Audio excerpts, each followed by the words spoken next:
Kasongo yeye Mombali nanga Kasongo mbona wewe Songa libala oh yeye Kasongo mbona wewe Mombali nanga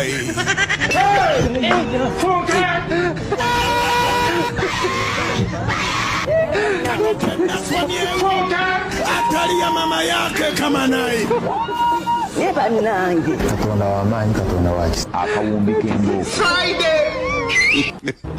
God have mercy upon us. Karibu mtazamaji mpendwa kwa Mike Ans Commentaries, na njoo tuelezane mengi ili yanayojiri kwenye ulingo huu wa siasa guys. Habari ni kwamba nataka niwaeleze tu ya kwamba do you know our president is in critical condition. Umeangalia jinsi alivyokuwa South Africa, alikuwa na limp, unaona, na afya yake ukicompare the way alikuwa president na saizi kuna big different on it. So guys, what is not happening or what is happening with our president William Ruto is a high time Kenya to pray for our president. Watch the video, then I will come for more reaction, but remember to sub, to like and to comment on the video. Kwa kweli watazamaji wangu, kuna tofauti kubwa ya William Samoei Ruto wa sasa hivi na William Samoei Ruto wa pale mwaka wa 2020, ikimonyeshana William Samoei Ruto akiwa kule Afrika Kusini ama South Africa. Kwani yuko vipi watazamaji wangu? Kabla sijaendelea kuwafahamisha kwa kiundani, ningependa kuomba muweze kulike video na pia msubscribe hapa BM Daily Politics, ndipo mkuu kwanza kuzipata habari punde tu ninapo. Ruto ni mgonjwa na anaugua lakini hataki kutumia dawa. Hatimaye Raila Odinga adai walichogundua na kukichunguza pamoja na Kalonzo Musyoka ya kwamba Rais William Samoei Ruto hali yake ya kiafya sasa hivi ipo katika hali ya hatari. Kwenye taarifa hizo na nyinginezo, mpenzi mtazamaji, ujambo na karibu ni kufahamisha kwa arifu ni kipi haswa kimeweza kutolewa na kudokezwa na kufichuliwa na Raila Odinga pamoja na Kalonzo Musyoka. Gharama ya maisha imekuwa swala la dharura kwa Wakenya wengi sasa hivi, kwa kuwa rais aliahidi kwamba mara tu baada ya kuitupilia mbali Biblia gharama ya maisha itatatuliwa. Hata hivyo ni wazi kwamba wakati wa utawala wa Uhuru mambo yalikuwa bora zaidi kuliko ilivyo leo. Rais Ruto ameeleza maoni yake kwa Wakenya kwamba raia wake wanaweza kujivunia zaidi na zaidi yale ambayo ameweza kutimiza kwa mwaka mmoja, akisisitiza mabadiliko ya kiuchumi na uwajibikaji wa kifedha wa taifa. Aliangazia hatua muhimu zilizopigwa katika kuleta utulivu wa uchumi na kushughulikia mizigo ya deni la kitaifa ulioachwa na aliyekuwa Uhuru Kenyatta. Kiongozi wa Azimio la Umoja wa Kenya Raila Odinga amejibu kauli ya Ruto kuhusu uchumi. Anasema kwamba ikiwa gharama ya maisha ya Wakenya haitashughulikiwa, basi uchumi hauko shwari. Anadai kuwa Ruto amekataa kufanyia kazi hili licha ya juhudi zao za kumshawishi rais. Zaidi yeyote aliweza kusema ya kwamba Rais Ruto sasa hivi amechanganyikiwa na hali yake sasa hivi ya kiafya ipo katika hali ya hatari, aswa kiubongo, na anaugua sasa hivi na ameshindwa kutatua masuala ya Wakenya. Ndizo taarifa za hivi sasa, nitakuwa narejea na taarifa zingine. Journalists sought clarity on the agreement between Kenya and the United States, the president firmly defending the arrangement. The American government has supported us in this Ebola setup infrastructure, health infrastructure, to the tune of 1.8 billion Kenya shillings. And they did make a request to us to, in the process of setting up all the other facilities, to also set up one where they can use in the event that their citizens, their soldiers, some of them in Kenya or from elsewhere, if they are in a situation, then they can use that facility.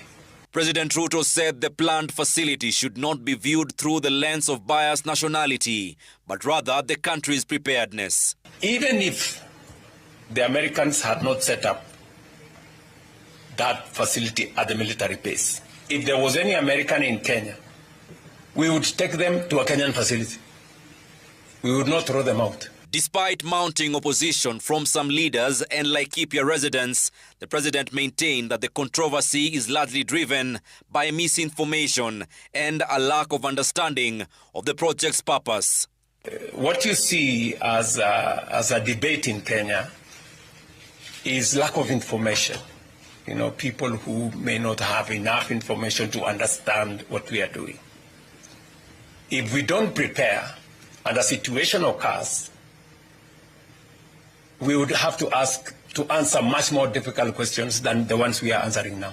He further argued that preparedness is far better than being caught off guard during a health emergency, saying the government would face tougher questions if an outbreak occurred without adequate quarantine infrastructure in place. Where were you? What were you doing? What did you do? You knew there was a pandemic. You didn't do nothing. You know? What we are answering, the questions we are answering now is that we are prepared too much. And we are prepared for even our friends. The president also reiterated that Kenya owes part of its health sector progress to decades of American support, adding that cooperation on the quarantine facility reflects a long-standing partnership between the... It would be most unfortunate if on one request by the Americans to set up a facility at their cost, we would refuse. We would look very inhuman, you know. So the debate here is not about whether to set it up or not. The debate is, are we doing the right thing? Are we not? And I can tell you without fear of any contradiction, and I can look at everybody in the eye, Kenyan, including yourself, and tell you we are doing the right thing. We have now isolation facilities, 23 of them across the country, in different parts of the country. And one of the facilities that has now raised a bit of controversy is the facility we agreed to set up in conjunction with the Americans in one of our military air bases. And why have we done that? We have a huge American military contingent in Kenya, number one. Number two, we have set up the 23 other isolation places in Kenya with the support of friends, among them the Americans, our own resources, but also with the support of Americans. The American government has supported us in this Ebola setup infrastructure, health infrastructure, to the tune of 1.8 billion Kenya shillings. And they did make a request to us to, in the process of setting up all the other facilities, to also set up one where they can use in the event that their citizens, their soldiers, some of them in Kenya or from elsewhere, if they are in a situation, then they can use that facility.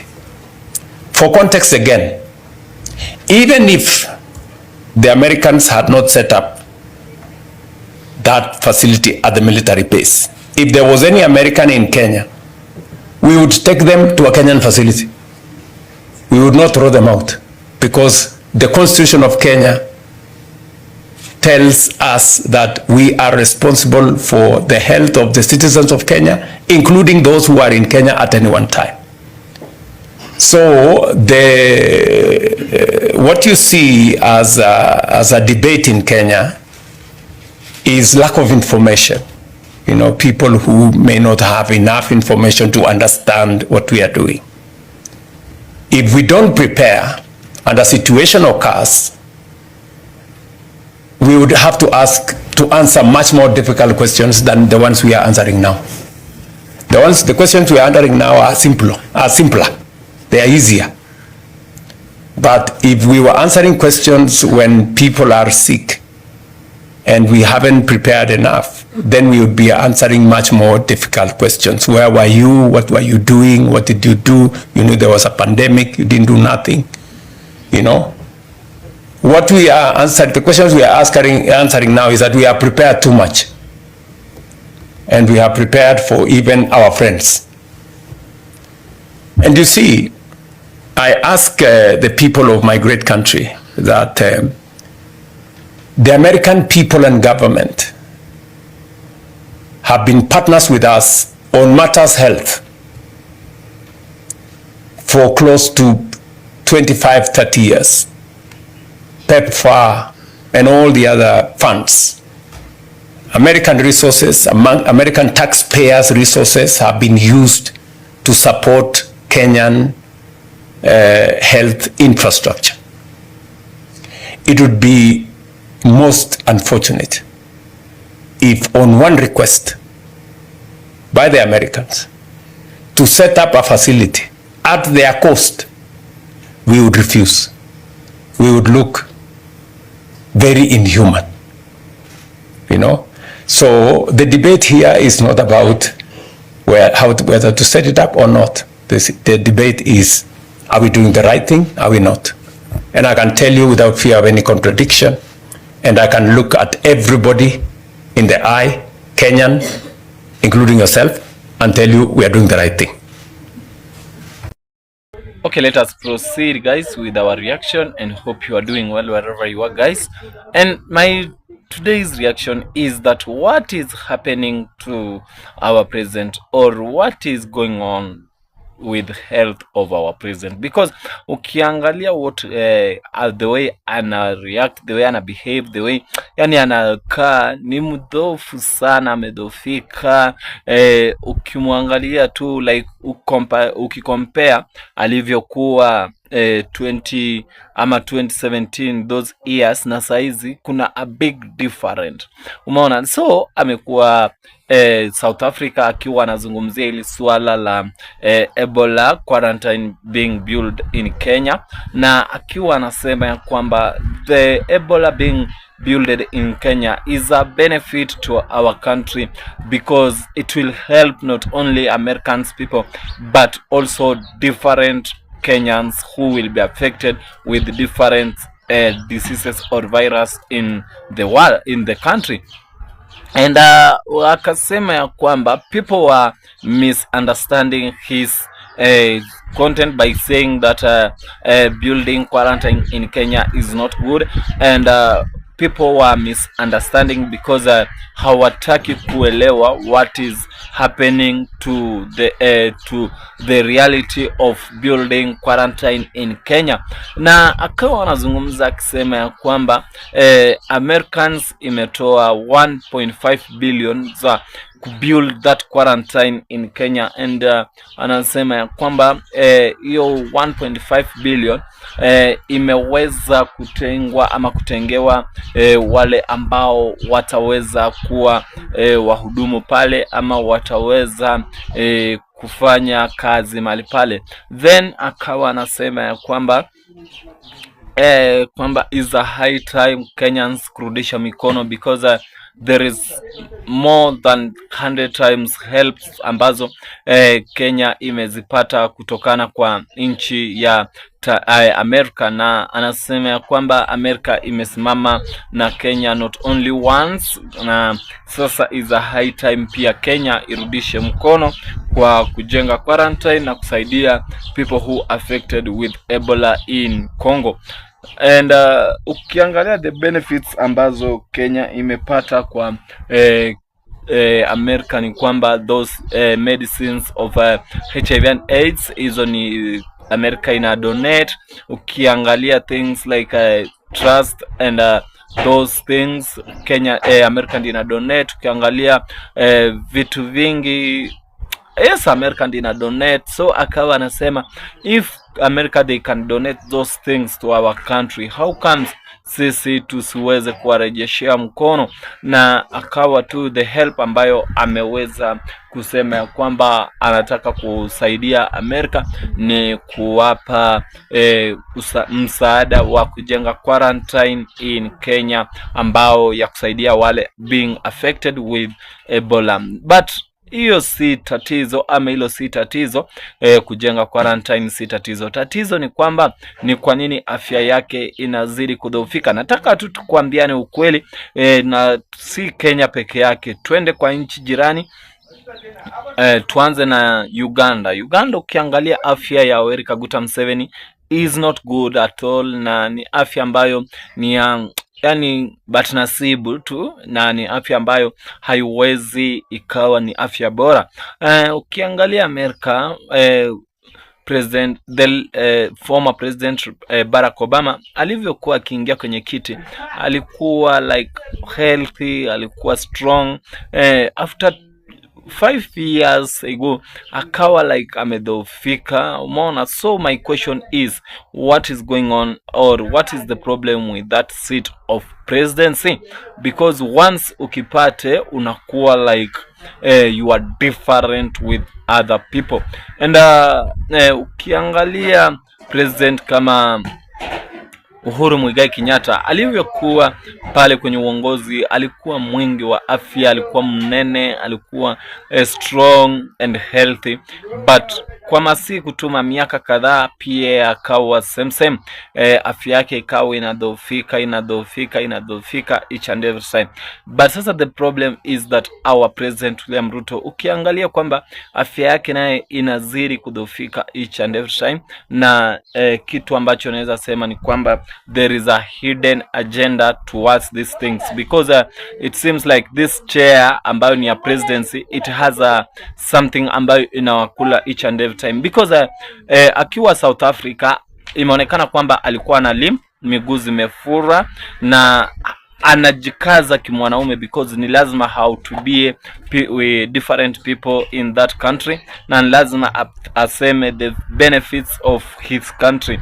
So guys, my question is, what is the problem with our president? Because ukiangalia hata upinzani pia wanazungumzia hili swala, nini linafanyika ama nini kinachofanyika na President William Ruto kwa afya yake na mambo ambayo yanaendelea kutendeka, hofu inayoendelea kutendeka na afya ya William Samoei Ruto. But naweza maliza to my reaction with saying that pray for our presidents, because come rain come shine is the presidents until 2027.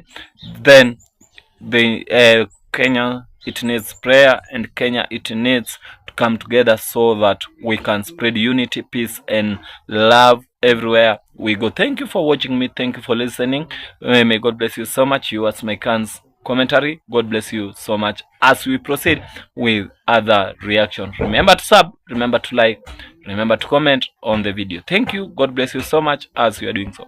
Ruto ni mgonjwa na anaugua, lakini hataki kutumia dawa. Hatimaye Raila Odinga adai walichogundua na kukichunguza pamoja na Kalonzo Musyoka ya kwamba Rais William Samoei Ruto hali yake ya kiafya sasa hivi ipo katika hali ya hatari. Kwenye taarifa hizo na nyinginezo, mpenzi mtazamaji, ujambo na karibu, nikufahamishe ni kuarifu ni kipi haswa kimeweza kutolewa na kudokezwa na kufichuliwa na Raila Odinga pamoja na Kalonzo Musyoka. Gharama ya maisha imekuwa swala la dharura kwa Wakenya wengi sasa hivi, kwa kuwa rais aliahidi kwamba mara tu baada ya kuitupilia mbali Biblia gharama ya maisha itatatuliwa. Hata hivyo ni wazi kwamba wakati wa utawala wa Uhuru mambo yalikuwa bora zaidi kuliko ilivyo leo. Rais Ruto ameeleza maoni yake kwa Wakenya kwamba raia wake wanaweza kujivunia zaidi na zaidi yale ambayo ameweza kutimiza kwa mwaka mmoja, akisisitiza mabadiliko ya kiuchumi na uwajibikaji wa kifedha wa taifa. Aliangazia hatua muhimu zilizopigwa katika kuleta utulivu wa uchumi na kushughulikia mizigo ya deni la kitaifa ulioachwa na aliyekuwa Uhuru Kenyatta. Kiongozi wa Azimio la Umoja wa Kenya Raila Odinga amejibu kauli ya Ruto kuhusu uchumi. Anasema kwamba ikiwa gharama ya maisha ya Wakenya haitashughulikiwa, basi uchumi hauko shwari. Anadai kuwa Ruto amekataa kufanyia kazi hili licha ya juhudi zao za kumshawishi rais. Zaidi ya yote aliweza kusema ya kwamba Rais Ruto sasa hivi amechanganyikiwa na hali yake sasa hivi ya kiafya ipo katika hali ya hatari, aswa kiubongo, na anaugua sasa hivi na ameshindwa kutatua masuala ya Wakenya. Ndizo taarifa za hivi sasa, nitakuwa narejea na taarifa zingine zaidi.